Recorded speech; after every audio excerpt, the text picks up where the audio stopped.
Good Erev Shabbos, everybody. This week's Parsha is out of Vayeitzei. Yaakov travels to his uncle Lavan, his mother's brother, as he was instructed by his parents that there he should find a wife from amongst the daughters of Lavan. He goes to Lavan, he works for Lavan for 7 years, and he says to Lavan, I will do so for the hand of your daughter, your youngest daughter, Rachel. If he would have just said Rachel, he knew Lavan was a swindler. Maybe he'll take somebody named Rachel from the street. If he says your daughter, Rachel, maybe he'll take Leah and change her name. So therefore he says, for your youngest daughter. Now, you can't change that. Nevertheless, Lavan, it says, he agrees to this, but when it comes time for the actual wedding, it says, Vayeitzei Lavan kol anshe hamokum v'yasmishta. Lavan gathers everybody from the community, and he makes this magnificent wedding feast. And everybody is so involved in the festivities, and then he takes Leah, and he brings Leah, who must have had such a thick veil, and I guess the sisters were similar in form, and it's Leah that he brings to become the wife of Yaakov. When Yaakov in the morning recognizes that this is Leah and not Rachel, he says to Lavan, what is this that you've done? I specifically stated that I'm working for your daughter Rachel. Lama rimisani, why did you deceive me?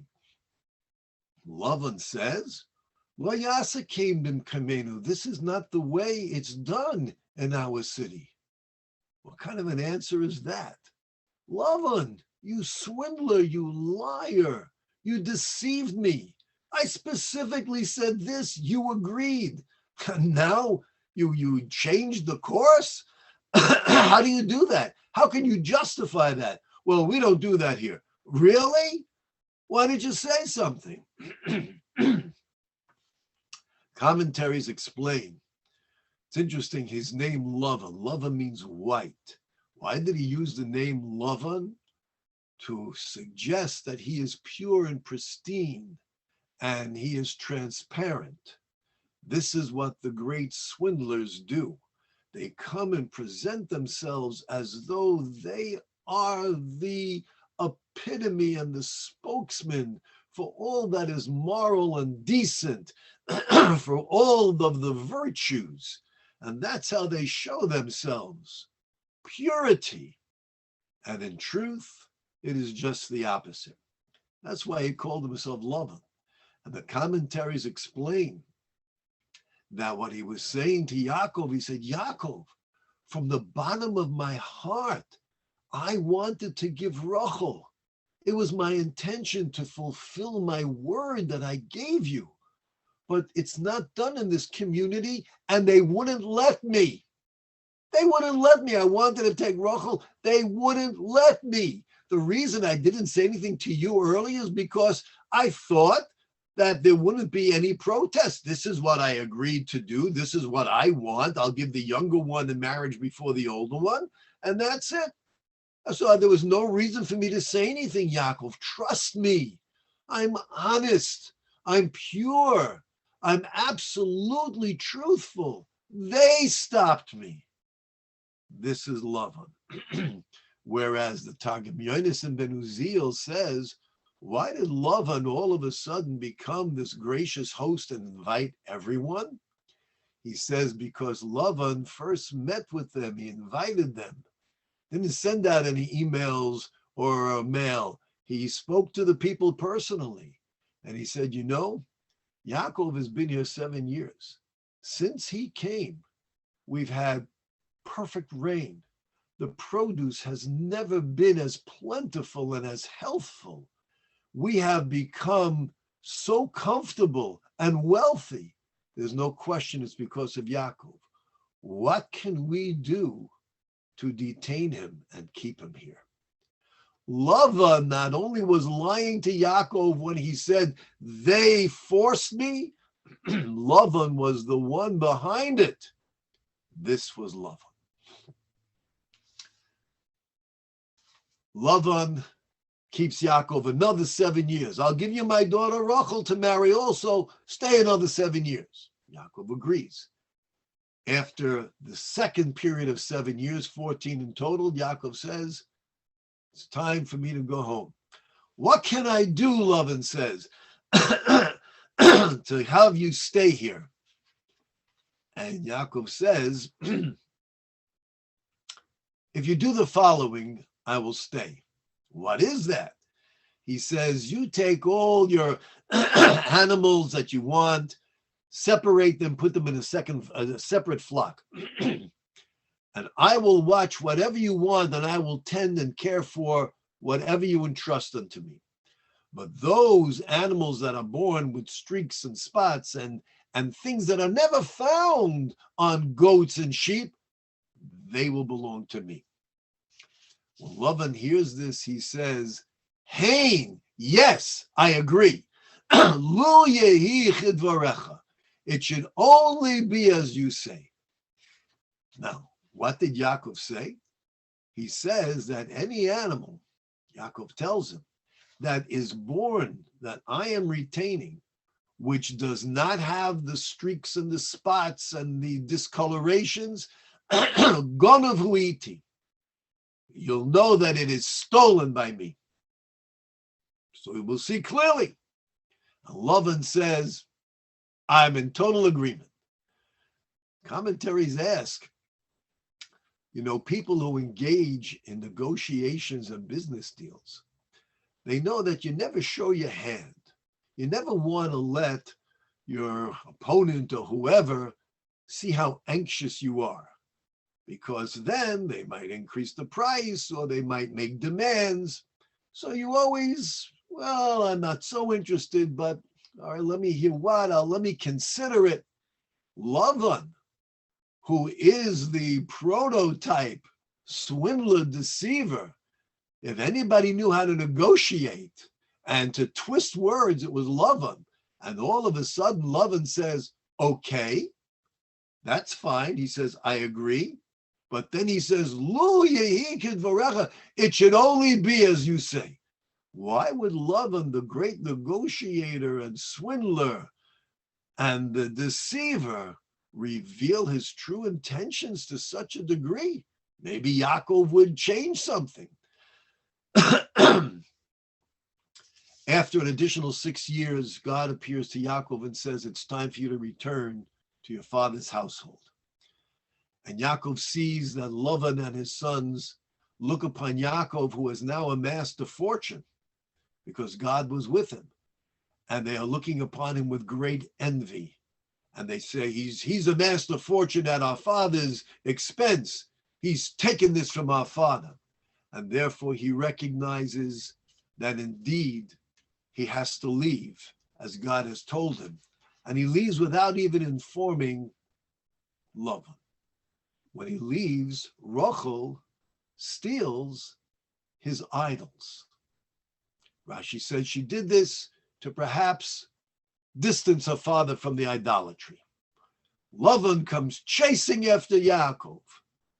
And he says, you run away, you took my daughters like captives, you don't let me even kiss my daughters, what are you doing? And why did you steal my idols? And Yaakov says, feel free to go through my possessions. Show me what you find that is yours. It says that Lavan goes through everything that Yaakov has. And then Yaakov says, show me what you have. And he says to Lavan, how could you possibly assume that I or anyone of my party would steal anything from you? I've worked for you with such sincerity and dedication. And Mishashta is called Kelai Mamatzosta. You have gone through, you've touched every one of my utensils. Everything that I own, you've touched. Show me what you found. The Chaim says, why does Yaakov say you've touched all of my utensils? That he said to Lavan The trophim there, your trophim, your idols are a certain size. If you think that I'm hiding them somewhere, why did you have to go take the vessels that I have that are so small, I could never hide or conceal your idols. All of my vessels, all that I own, you went ahead and examined, even those that are not possible to conceal your idols. Why did you do this? Indeed, why did Lavan do this? The Chassam Sofer says, Lavan, the epitome of deception, diametrically opposed to the truth that Yaakov lived for and attempted to perfect. Lavan, when he heard Yaakov say, the animals that are streaked and spotted and discolored, these animals will be mine, and that will be the proof they're mine, and anything else is considered theft by me. And Lavan said, I agree to your conditions. It should only be as you say. He wasn't referring to the conditions upon which Yaakov will remain and work with him. But he said, you're stating that there could be things that are in your possession that are stolen? Halavai, that should only be true. What does this mean? It means that the wicked, when they see a truthful, righteous individual, most people could say, look at this man, look at this woman, look how fine, decent, moral, upright, caring, righteous individuals that they are. It's a beautiful thing. I want to strive to emulate that and be like that. Use my envy as a source of inspiration. That's kosher envy. That's okay. But the wicked, when they see the righteous, their response is, you're so righteous, you're so holy, you're so pure. Who do you think you are? You're no better than I am. You just put on a better facade. You're just a better actor. And if I could find a flaw in your character, that'll make my day. When Yaakov said, this will prove that they are mine, their discoloration and streaks and spots and whatever, and anything else is stolen, Lavan said, oh boy, if only I could find something stolen by you, so I could render you as being a phony, and therefore I could feel better about myself, that I am so distanced from truth and righteousness.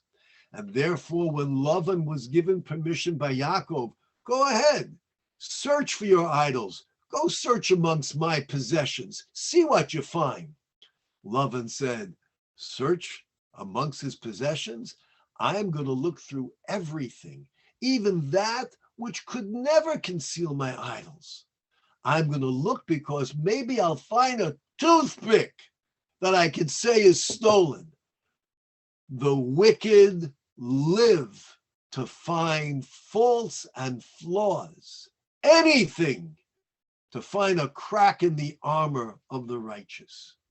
The righteous are human beings. We're not perfect. We're not angels. We can make mistakes. Of course we can.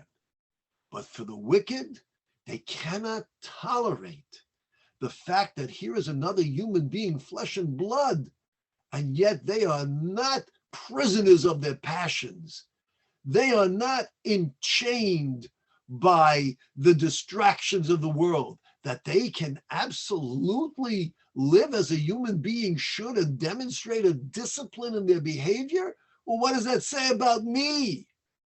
Rather than say I should strive to improve, they say, I can't tolerate this. I'm going to find something. This was Lavan. This is the Lavan that Yaakov had to live with for 20 years. And this was part of the amazing growth and sanctity that Yaakov achieved. Yaakov, the symbol of truth, living with that which is diametrically opposed.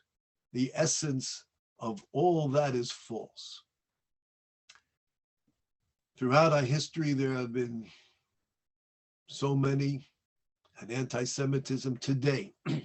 What is it about the Jewish people that people can't tolerate? It's the fact that Jewish people have a level of morality and decency, and those who strive to embrace the traditions and the mitzvahs that God gives us through his Torah, rather than others look upon us and saying, here's a fine people. Look at the IDF. Look at this army. Look how decent and moral they are. Look how magnificent they are. That's not what those who are envious say. They say, we're going to look for that crack in the armor. We'll find something. You could have the Arabs murdering people, killing people, or whatever. And what do we hear from the United Nations? Nothing. What do we hear from our own government? Oh, it's terrible when people lose their lives or whatever, blah, blah, blah. And they can turn around and they can give another $100 million to support the enemies who are killing and terrorizing our own people. But if heaven forbid, one Jewish Israeli, one Jewish person, one member of the IDF does one thing that's out of line, it is an international incident. Why? Because the wicked live like Lavan to destroy the symbol of what a human being can achieve. And this way they feel better about themselves. When we have the privilege of seeing a person who is truly righteous, a man or a woman, we should say, hey, if they can do it, I can certainly try to do it also.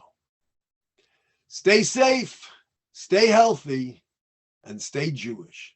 Have a wonderful Shabbos.